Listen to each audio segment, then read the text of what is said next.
You know that feeling, right? Lying in bed, it's 3 a.m., and your mind is just running in circles, playing out every single worst-case scenario. Worry, man, it can feel like this constant thief, just robbing you of your peace. But what if I told you there's a way to fight back? A strategy that's been proven for thousands of years. Well, today, we are digging into the Bible's game plan for guarding your heart. I mean, think about that image for a second. A thief. It's so dead on, because worry doesn't just show up and say hello. Nah, it sneaks in and it steals the joy you could be having right now, and it poisons your hope for tomorrow. It's an incredibly powerful force, no doubt about it. But here's the thing you got to remember. It does not have to win. So, what's the plan? What do we actually do about this? You know, the incredible thing about the Bible is that it doesn't just diagnose the problem and then, leave you to figure it out. It actually lays out a practical, powerful path to break out of that cycle of anxiety. It points us to a genuinely better way.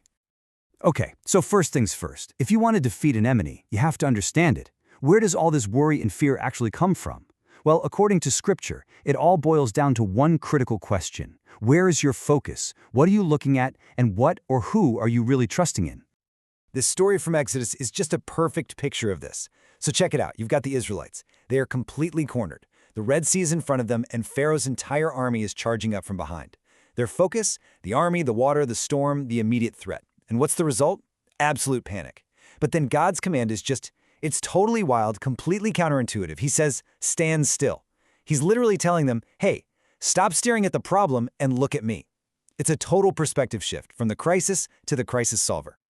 And that, right there, is the heart of it all. See, the Bible's answer isn't some vague, hey, don't worry, be happy platitude. No way. It gives us real, tangible things to do and solid promises to grab onto that are a direct antidote to anxiety. So let's jump in and look at some of the heavy hitters. This verse from Philippians is probably the most famous one on worry, and for a really good reason. The Apostle Paul is so direct. And you got to catch the word he uses, everything. Not just the big life-altering stuff like a scary diagnosis or losing your job. He means the gridlock traffic, that annoying email from your boss, the leaky faucet, everything. The goal isn't to pretend our problems aren't real. It's to take them to a very specific person. And here's the secret sauce in that verse. It gives us this incredible, simple formula. Prayer plus thanksgiving equals peace. Now, why Thanksgiving? Why is that so important? Because gratitude is a weapon. It actually forces our minds to pivot from the scary what-ifs of the future to the solid what he's already done in the past. It's a complete recalibration of your heart, and the Bible promises the outcome is peace. All right, now let's hear from Jesus himself on this. He goes right for the root cause. He knows just telling someone to stop worrying is totally useless. So instead, he gives us a replacement for our worry. He says, look, redirect that energy. Stop letting anxiety be the center of your universe, and instead, make seeking his kingdom your #1 mission.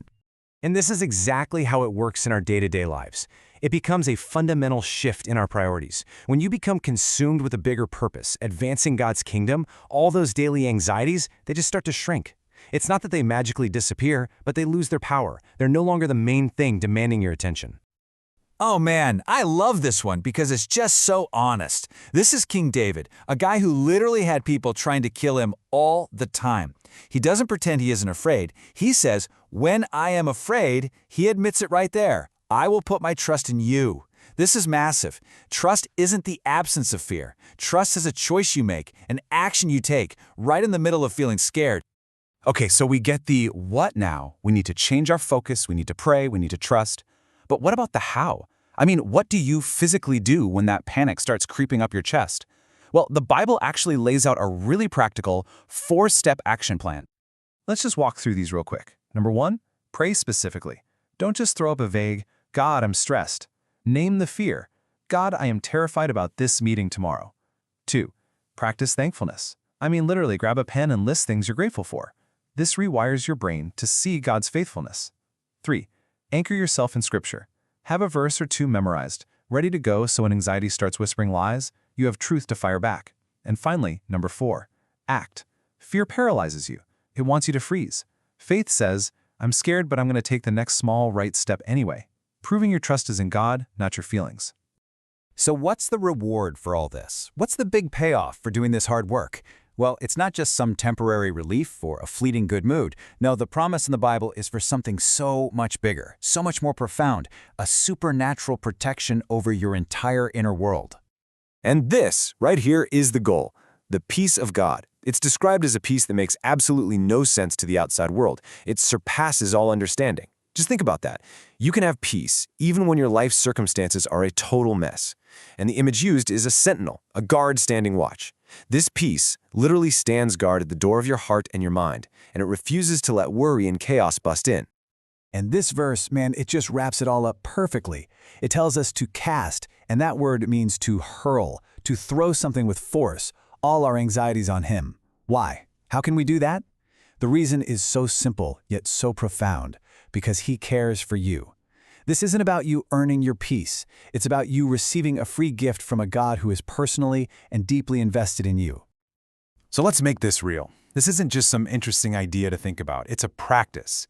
So I'm going to leave you with this one question, this one challenge.